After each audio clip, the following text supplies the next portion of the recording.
Good afternoon, and I'm so glad to be here today because when I heard this event was happening, I knew that I couldn't miss it.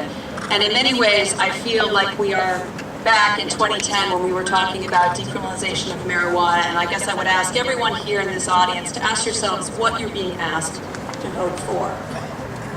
I remember back in 2010, we had a lot of discussions about marijuana and access and whether or not, what kind of message it would be to send to our children to decriminalize marijuana and make it sound like it is something that is the norm, that it's okay to do. And it passed. And in that time, I have had countless conversations with school administrators, with public safety officials, with parents.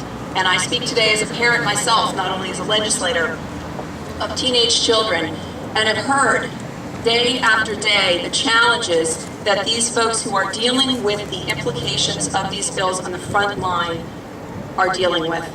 And when we look at passing a bill like this, and I want to thank my colleagues for so clearly articulating what this bill really does do, what this does is this further exacerbates the problems that we have already seen with the decriminalization issue. It puts additional burdens and challenges on our public safety officials who are already struggling with limited budgets and not being able to meet the current needs that they have, which we clearly as a legislature understand as keenly as anyone. We pride ourselves here in Massachusetts on our educational opportunities. We put millions of dollars into our public schools, of which we are very proud.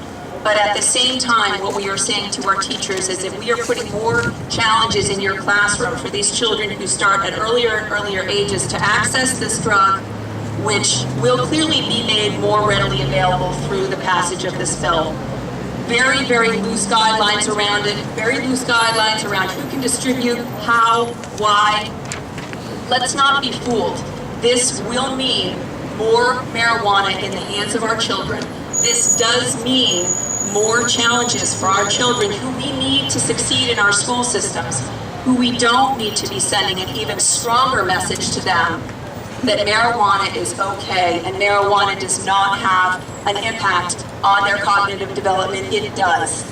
We need to stand here as the adults voting on this bill and say we will support the success of our children.